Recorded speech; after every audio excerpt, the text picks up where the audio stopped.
Tuhannya Musa yang minta disembah. Iya kan? Itu kan beda konteks itu. Emang berarti Tuhannya Abraham dengan Tuhannya Kristen beda dong? Kalau beda konteks, beda dong. Untuk orangnya apa? Tulisannya itu kan mana gitu. Sembahlah aku, jangan ada ilah-ilah lain di antara kamu. Iya, Tuhan memang kita disembah. Tuhan itu kan marah kalau ada kita Ya, dia menyembah. kan dia kan Terus tadi katakan ibu, sama saya. ibu, siapa yang ngajari ibu itu? Ibu, Hmm. siapa yang ngajari ibu menyembah Yesus? Tak ada yang mengajari Siapa yang aku ngajari baca ibu menyembah firman, Yesus? baca Apa isi firman itu? dari Alkitab. Ya, apa isinya? Coba Apanya? sepenggal ayatnya dibacakan. Yang menyuruh ibu nyembah Yesus, coba bacakan sepenggal dari Alkitab. Nggak mesti harus kubacakan, itu kan Nggak dari boleh apa pembacaan kita aku tidak secara punya pribadi. dasar, nggak boleh, harus nggak Aku bisa bilang, bu, kurang wawasan harus ada dasar, untuk menerangkan. Oh gitu ya, oke, saya paham.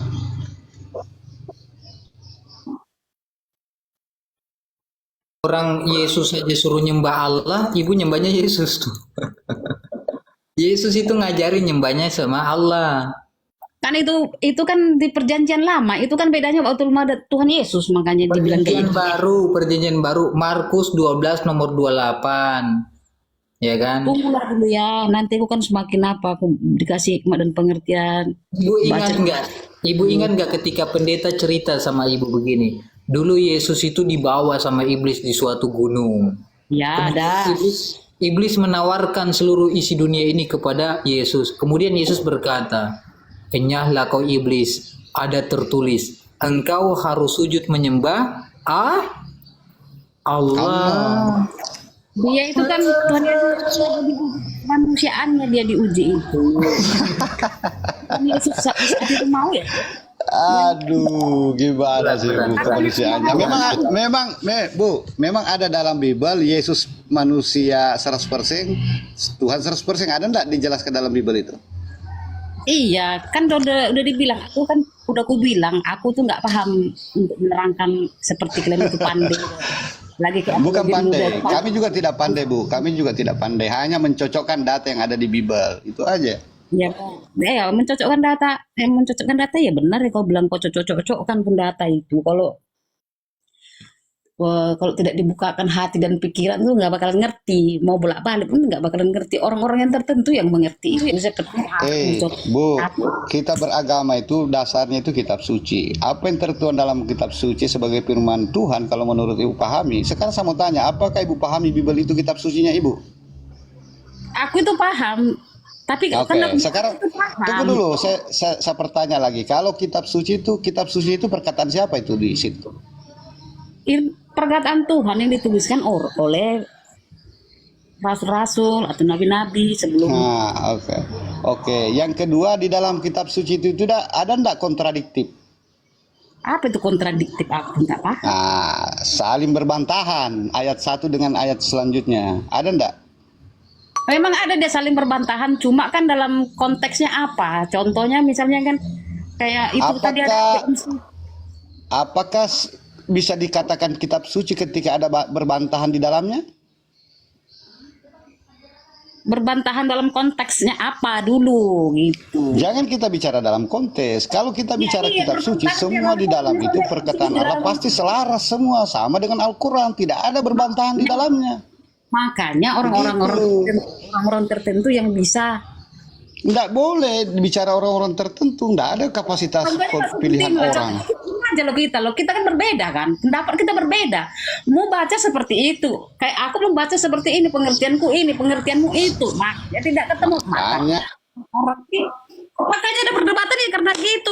Tapi meluruskan bahwa seperti ini mengenal Bible dengan mencerna Bible dengan baik seperti ini loh. Iya, oke lah. Ini kan menurutku mencerna Bible ini, ya menurutku yang ini tadi. Tapi menurut dia kayak inilah yang lebih paham lagi tentang kekristenan atau tentang Bible gitu kan. Lebih paham dia. Tapi dia tidak Selamat siang pakai semua. mengapakannya. Itu dia intinya. Itu Ya, aku sudah selamat siang. Ada apa Bang Nixon? Ini apa sih permasalahan kalian berdua ini? gak ada permasalahannya. Masalah berdebat daripada berantem orang ini. Awak penengahnya aja lah. Ini masalah menyembah ya. Iya, masalahnya ini kan perbedaan apa aja. Emang kalau Yesus itu mau dia minta disembah ya? Nggak ada, Yesus minta disembah. Mana itu? Iya makanya dia nggak perlu minta disembah. Tapi kenapa Tuhan Abraham minta disembah?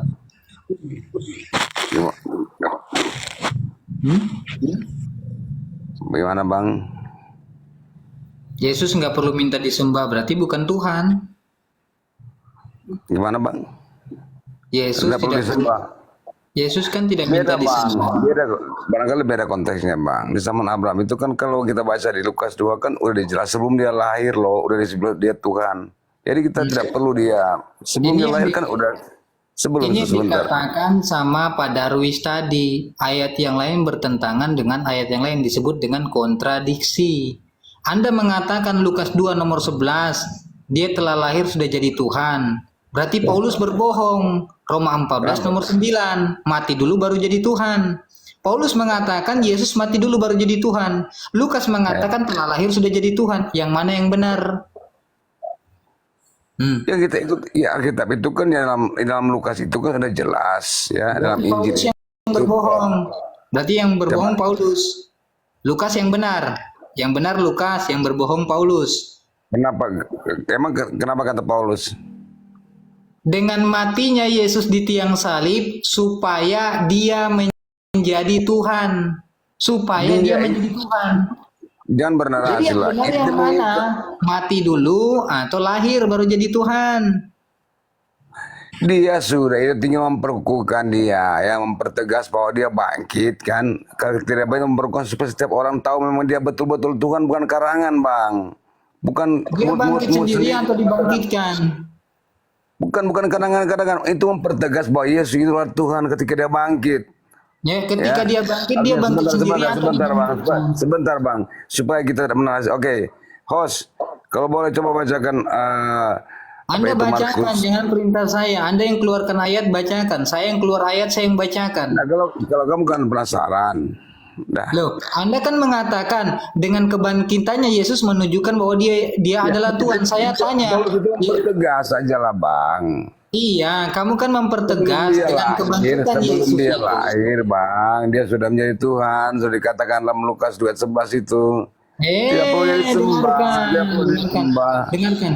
Masa aku jadi presiden Kalau aku jadi presiden, nggak perlu kau bilang itu dia presiden. Sudah tahu-tahu dia Lalu presiden.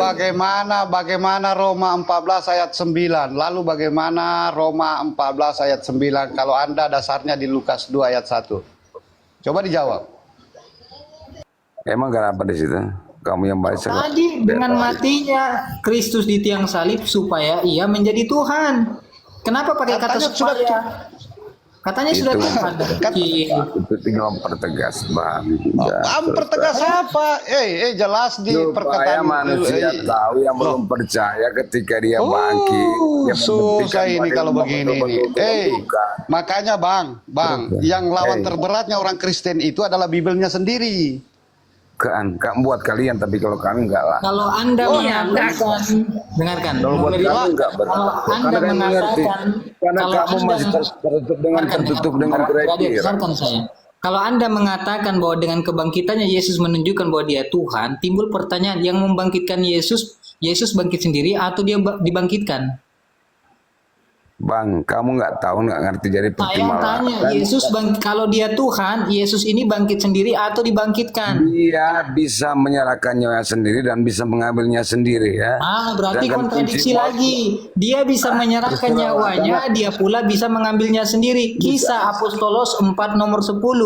Yang membangkitkan Yesus di antara orang mati adalah Allah. Allah yang membangkitkan. Yesus dikatakan dibangkitkan, bukan bangkit sendiri. Itu cerita dongengmu lah Bang. Kisah catat. Salah, Catat. cara Kisah para ngomongin Rasul 4 nomor 10. Kisah Saya kan para Rasul 4 nomor 10. dia bisa memberikan nyawanya sendiri dan mengambilnya sendiri. Kisah Bang. para Rasul 4 nomor 10 berarti berbohong. Betul? Anda mendongengkan, Dia kitab kami. Ya kitab kami gak yang berbohong, semua real. Loh, itu bahasa kitab kamu, itu bahasa kitabmu. Itu bahasa kitabmu, Bang. Kenapa kau bilang Tapi di dongeng? kitab Kenapa kau kami bilang dongeng? tidak. Tunggu dulu, cabut kata-katamu, marah nanti saudara Kamu yang Kristen yang lain. katakan dongeng bukan kitabku. Loh, Kamu yang itu bunyi dongeng kitabmu. di sini. Kau kamu baca yang tadi yang dibaca. dongeng. Benar, Baca. sekarang Tahu enggak kau baca? Tahu enggak kau baca? Tahu Kau kalian? tahu membaca? Sekarang dongeng. Kalian itu Benar, udah sekarang dibilang. Kalau tidak membaca, Nggak akan kita ada sajarkan membaca. habisnya, nggak ada akan habisnya. Udah dibilang orang-orang yang mengerti tetap Bagaimana Mami Rida? Masuk Kristen dulu baru mengerti gitu loh, Pak. mengerti. Bagaimana? Aku bilang siapa? Oh, kasihan. Masuk Kristen dulu baru mengerti. Kenapa saya mau masuk Kristen? Sementara Kristen itu menyembah anak manusia, penyembah anak manusia itu Kristen. Makanya untuk Karena apa? kamu nggak ngerti, Tuhan Bang. Loh. Kamu imanmu beda dengan iman ngerti gak? kami. Jadi kamu nggak bisa, Dengar Bang. pelan-pelan, dengar pelan-pelan ya. Lukas 2 ayat 1 telah lahir Yesus Kristus Tuhan di kota Daud. Roma 14 ayat 9 dengan matinya Yesus supaya dia menjadi Tuhan. Gimana itu? Sudah aku bilang tadi kamu tidak percaya. Ketika dia Apa? mati. Ya ampun. Ngopi dulu saya. Kata Paulus itu betul, mempertegas dia Tuhan supaya orang kayak kamu nggak percaya. Ketika dia bangkit baru kamu percaya toh. Tuhan gitu. dibangkitkan Tuhan begitu. Dia bisa memberikan nyawanya dan bisa mengambilnya sendiri dan Lalu dia kenapa bisa. dikatakan Yesus dibangkitkan? Karena apa Karena kamu dibangkitkan? nggak ngerti. Karena dosa kita. Sabar, saya tanya. Kalau Yesus dibangkitkan berarti Mereka nggak Tuhan ngerti. dibangkitkan Tuhan. Ini bang apa namanya? Nggak akan mengerti orang ini. Susah orang-orang yang terpilih. Salah. Makanya saya ajak dia. Mami Rida nanti diajak ngobrol, Mami Rida bilang kurang, jangan dipotong-potong biar saya fokus. Begini loh, ini tuh ada ayat yang ambigu. Kenapa? Di sisi lain Anda mengatakan Yesus Tuhan. Kalau dia Tuhan, dia harus mampu membangkitkan dirinya sendiri. Tidak memerlukan sosok lain yang membangkitkan dia. Tapi bunyi ayatnya dalam Kisah Para Rasul 4 nomor 10, yang bangkitkan Yesus di antara orang mati adalah Allah. Itu bunyi ayatnya. Yesus dibangkitkan Bang, Allah. Kenapa Yesus Bang, tidak apalagi- mampu membangkitkan dirinya sendiri? Gitulah. Ya, Abang apa aja saya dulu, saya mau sholat duhur dulu ya, sebentar saya naik. Iya, Saya mute dulu. Selamat sholat ya, selamat. Nah, kenapa? Bilang tadi Bang, perkataan Paulus itu mempertegas. Karena bahasanya itu kamu nggak ngerti. Saya Dia sudah tanya, bilang, yang membangkitkan Yesus ini dikatakan di situ siapa namanya? dia bisa memberikan nyawanya sendiri dan mengambilnya sendiri. Coba saya gambarkan tanya, ya. Pak, kalau dia bisa memberikan nyawanya dan mengambil nyawanya, bunyi ayatnya harusnya Yesus bangkit sendiri, bukan dibangkitkan. Bedakan bangkit sendiri dengan dibangkitkan. Bahasa Indonesia aja Bapak nggak hatam, nggak bisa bedakan mana dibangkitkan, mana bangkit sendiri. Kata daripada makna dibangkitkan, berarti ada sosok lain yang membangkitkan. Bangkit sendiri, berarti dia sendiri yang bangkit tanpa membutuhkan sosok lain yang membangkitkan. Bapak pahami dulu bahasa Indonesia. Tulisannya kan begitu. Yesus dibangkitkan. Berarti ada sosok yang membangkitkan. Yang membangkitkan Yesus ini siapa? Tuhan bukan? Oke. Aku kasih jawaban, jangan kau maksa dong ya. Yang mati itu Bang, itu adalah kemanusiaannya. Jadi yang membangkitkannya keilahiannya dia. Oke, yang mati adalah kemanusiaan dia. Baik, Dia yang membangkitkan mati dia adalah baik. keilahiannya, dia mempertegas dia Tuhan keilahiannya, dia kan makanya dia kan kayak percaya dua pribadi. Baik. Dua. Saya kunci ya. Jangan kau tidak konsisten. Yang mati untuk menebus seluruh dosa manusia adalah manusia. Saya tanya ya. Saya tanya. Timbul pertanyaan nih. Yang mati untuk menebus seluruh dosa manusia di tiang salib manusia atau Tuhan? Ya manusia lah. Nah, selesai. Jangan lagi pernah kalian mengatakan Tuhan telah menebus kita. Kenapa selesai di mana? Selesaimu di mana? Selesainya dengan dengarkan. Selesainya di sini nih. Selesainya di sini. Dengarkan. Saya bilang. Dengarkan. Karena dijawab Selesainya di manusia. sini. Bukan, selesainya di sini, dengarkan. Diam dulu, diam. Emang Makanya ilahnya mati ya. Emang Tuhannya mati di situ ya. Emang disalibkan Tuhannya mati ya. saya katakan selesai, punya alasan, dengarkan. Dia Tuhannya tidak mati, tapi kemarin Kalau begitu Kristen jangan pernah mengatakan bahwa Tuhan telah menebus kita. Kalian harus mengatakan manusia yang telah menebus kita. Saya kunci. Kalian harus konsisten. Kalau kau berani mengatakan yang mati menebus kalian adalah manusia bukan Tuhan, jangan pernah menggaungkan di dalam gereja mengatakan Tuhan telah menebus kita, Tuhan telah menebus kita. Cuek, bilang manusia yang telah menebus kita. Jadi bukan Tuhan yang menebus kalian, melainkan manusia. Selesai? Itu makanya udah, saya katakan selesai. Ya kan? udah, itu pola pikirmu, makanya nggak bisa orang-orang yang tertentu yang bisa mengerti apa itu apologet muda. Mami Rida, dia yang mengaku sendiri bahwa bukan Tuhan yang mati menebus mereka. Saya mengatakan berarti bukan Tuhan yang mati, siapa? Manusia. Berarti yang menebus kalian manusia. Jangan pernah mengatakan Tuhan yang menebus kalian. Gitu loh. Lah memang menembus kami. Tuhan yang Yesus yang datang menjadi manusia. Jangan bilang Tuhan gak mati. Kan yang mati manusia tadi. Jangan bilang Tuhan lagi. Aduh, memang susah. Tadi dia sudah mengatakan bahwa Tuhan itu nggak mati. Gimana sih? Tuhan nggak Aku mati. aja yang nggak berpendidikan ngerti. Loh, sekarang yang menebus itu sosok yang mati atau yang nggak mati, Bu? Saya tanya sama Mami Rida, yang menebus ini sosok yang mati atau sosok yang nggak mati? Saya tanya sama Mami Rida, Dia mati yang mati, jangan bilang Tuhan yang menebus, berarti manusia yang menebus. Karena yang mati manusia, Tuhan nggak mati. Jadi yang menebus seluruh dosa orang Kristen bukan Tuhan, melainkan manusia. Makanya saya katakan selesai. Jangan pernah lagi beribadah di gereja menggaungkan terima kasih Tuhan telah menebus kita. Salah. Bilangnya kayak begini, terima kasih manusia telah menebus kita. Itu baru benar. Karena Tuhan nggak mati. Makanya saya katakan selesai. Supaya kan Pak Nixon orang itu mengerti, nggak bakal mengerti orang itu. Udahlah, nggak usah diperdebatkan lagi. Terserah dia lah, dia yang ke surga, dia yang benar. Saya tuh butuh orang yang berdebat dengan saya konsisten. Jangan hari ini dia bicara A, habis itu dia jilat lagi kembali, dia ganti jadi B. Konsisten dong. Jadi manusia itu konsisten. Berani mengatakan manusia yang mati, manusia yang menebus. Manusia yang mati, Tuhan yang menebus. Dari mana Tuhan mati? Tuhan nggak pernah mati kok dikatakan Tuhan yang menebus. Yang gila siapa? Yang nggak waras siapa? Orang yang mati yang menebus dikatakan Tuhan yang mati menebus. Sejak kapan Tuhan mati? Gitu loh. Kalau kau mengatakan Tuhan yang menebus, berarti kau mengatakan Tuhan mati. Gitu loh. Konsisten kalau berani mengatakan manusia yang mati. Udah, jangan bilang Tuhan yang mati. Oke. Berarti yang menebus dosa seluruh orang Kristen adalah manusia. Orang mati.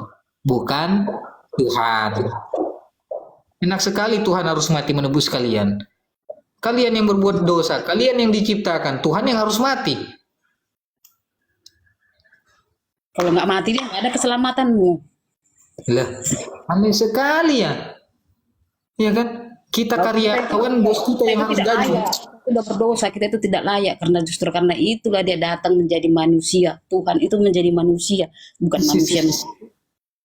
Dia nggak paham, makanya dia nggak akan paham.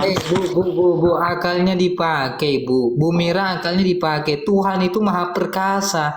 Kenapa kau hinakan jadi mati? Kau yang berbuat zina, kau yang ngebegal. Masa beliau yang mati, Tuhan yang mati? Ibaratnya kamu yang begal, saya ditangkap polisi. Ajaran apa itu? Ajaran kasih. Dua Tawarik 25 tidak boleh membunuh seorang yang berdosa. Dosa anak tidak ditanggung oleh bapa. Dosa bapak tidak ditanggung oleh anak. Sejarahnya dari mana Yesus menanggung dosa kalian? Yesus itu orang nggak berdosa. Kalian yang berdosa, kalian yang menanggung sendiri. Dosa anak tidak ditanggung oleh bapak. Dosa bapak tidak ditanggung oleh anak. Siapa yang ngajarin kalian menanggung dosa? Yesus yang nanggung. Tuhan yang menanggung. Nggak ada ajaran seperti itu dalam Bible, tanggung dosa begitu. Kalian berbuat salah, kalian yang bertobat meminta ampun. Bukan Tuhan yang dibantai. Masa Tuhan yang dibantai? Bagaimana akal sehatnya itu loh? Dia yang menciptakan kita. Dia memberikan kita kehidupan. Dia lah datang mengorbankan diri untuk keselamatan. Bagaimana kita karyawan bos mengorbankan diri kepada kita? Mau samakan pula karyawan sama dia yang menciptakan. Bos itu kan pemimpin, karyawan itu kan penyuluh, Tuhan itu kan pemimpin, Tuhan itu kan Tuhan pencipta langit dan bumi. Kita ini hanyalah hamba. Masa kita ngatur Tuhan? Masa ngatur Tuhan turun naik? Karena begitu cintanya dia sama kita. Kita ini kan dari dulu udah dibilang dari awalnya kita kan sudah berdosa. Sebenarnya kan udah dibilang dari zaman Nabi Nuh kita udah dimusnahkan sebenarnya. Cuma karena ada orang-orang yang soleh saat itu. Siapa yang mengajarkan benar menanggung dosa orang salah? Itu ajaran dari mana? Orang benar menanggung dosa orang salah itu dari mana ajarannya? Yang ajarkan siapa? Ini pendetanya kurang ajar memang. Ngajarin orang sampai sesatnya luar biasa. Sampai Alkitabnya sendiri dia tidak percaya loh. Tidak ada ajaran begitu dalam itu baca firman. Tuhan itu yang pendeta yang mengajarkan. Saya jamin 100% ibu. Saya menjamin 100%. Ibu berbohong. Tidak pernah ada tulisan bahwa orang benar menanggung dosa orang yang salah. Tidak ada dalam ajaran Bible seperti itu. Jangan berbohong di hadapan saya mengatakan Yesus menanggung dosa kalian. Sejak kapan ada tulisan dalam Bible pengajaran bahwa orang benar menanggung dosa orang salah? Siapa yang mengajarkan? Tidak ada ajaran seperti itu. Orang bersalah yang menanggung dosa orang benar. Adanya Amsal 21 nomor 18. Udah, orang sekarang kan kalau manusia berdosa ya udah berarti kau masuk ke neraka lah kan gitu. Kalau nggak ada pertobatan. Saya berdosa, ya kan cara menghapus dosa dengan bertobat, bukan mengorbankan Tuhan saya, bukan saya bantai Tuhan saya, bukan saya bunuh Tuhan tidak percaya. Lah, ajaran siapa yang mengajarkan saya yang berdosa lalu saya bunuh Tuhan saya? Gimana itu? Lah dari awal memang kita udah dimusnahkan. Lah, yang dosa-dosa dari zaman kita dulu dimusnahkan lah kita. Tapi karena udah dibilang ada rentetannya. Orang yang berdosa dimusnahkan oleh Tuhan. Ini kebalik, orang yang berdosa yang membasmi Tuhan, yang membunuh Tuhan. Ada nggak dia di situ? Ada nggak yang selamat ketika air bah itu? Orang ketika berdosa, Tuhan membasmi mereka, dikena azab mati semua. Ini kebalik, Kristen, otaknya sengklek. Dia yang berdosa, dia yang membunuh Tuhan. Gimana sih? Kamu yang berdosa, kau yang bunuh Tuhan. Bagaimana ajarannya? Kamu yang berdosa, kau yang bunuh Tuhan. Dari pemikiran itulah susah masuk. Jadi kita berdebat. Nggak ada, jadi nggak ngerti, bakalan nggak ngerti. Tidak ada satu ajaran yang membenarkan kamu yang salah, Tuhanmu yang kau bunuh. Bagaimana itu? Memang kita nggak layak. Memang kita manusia berdosa. Adanya ajaran yang mengajarkan bahwa manusia yang berdosa dihukumi oleh Tuhan. Bukan manusia yang berdosa, malah dia yang hukumi Tuhan. Itulah buktinya nyata, dia rela berkorban untuk dosa-dosa. Di mana dia rela berkorban? Tidak ada dikatakan dia rela berkorban, nambah-nambah ayat. Ya, Yesus yang salib itu. Yesus itu tidak mau disalib, lari dia berdoa agar diselamatkan dari maut. Itu kan menurut pemikiranmu di Bibel itu kan udah jelas. Ibrani 5 nomor 7. Aku selalu berdoa kepada Tuhan dengan menangis dan keluh kesah agar diselamatkan dari maut. Ini orang mau minta selamat dari maut, ini ada orang Kristen mau membunuh Yesus. Tuhan itu masih ngasih kesempatan lo buat mau apologet muda. Yesus itu lo berdoa agar diselamatkan dari maut. Ibu kenapa? Jahat sekali mau membunuh Yesus. Yesus itu datang sebagai manusia kan? Itu kan memang dia sebagai manusia dia berdoa agar diselamatkan dari Yesus ketika menjadi manusia, dia minta diselamatkan dari maut, bukan dibunuh di tiang salib. Gimana sih? Ibrani 5 nomor 7. Yesus sebagai manusia selalu berdoa kepada Tuhan dengan penuh keluh kesah agar diselamatkan dari maut. Atas kesolehan Yesus, Tuhan mendengarkan doa Yesus. Ibu muncul jadi Kristen. Enggak, Yesus harus mati. Enak sekali bunuh-bunuh anak orang. Yesusnya capek-capek berdoa minta diselamatkan, ibunya membunuh Yesus. Gimana? Enggak, coba buka Ibrani 5 nomor 7, baca dengan keras. Kalau dia ingin dibunuh ngapain? Kalau dia datang untuk menebus dosa Mami Rida, ngapain dia berdoa minta diselamatkan dari maut? Ngapain dia berdoa? Coba baca Ibrani 5 nomor 7. Ngapain dia berdoa di situ minta diselamatkan dari maut? Harusnya dia udah tahu nggak perlu berdoa. Oh, saya datang nih untuk mati di tiang salib, nggak perlu berdoa saya. Ngapain dia berdoa minta diselamatkan dari maut? Coba baca itu Ibrani 5 nomor 7. Siapa yang berdoa minta diselamatkan dari maut di situ? Siapa itu yang minta selamatkan? Yesus minta diselamatkan agar tidak dibunuh. Ibu memaksakan Yesus harus dibunuh. Kejam kali ibu. Gak ada menyerahkan dirinya. Baca Ibrani 5 nomor 7.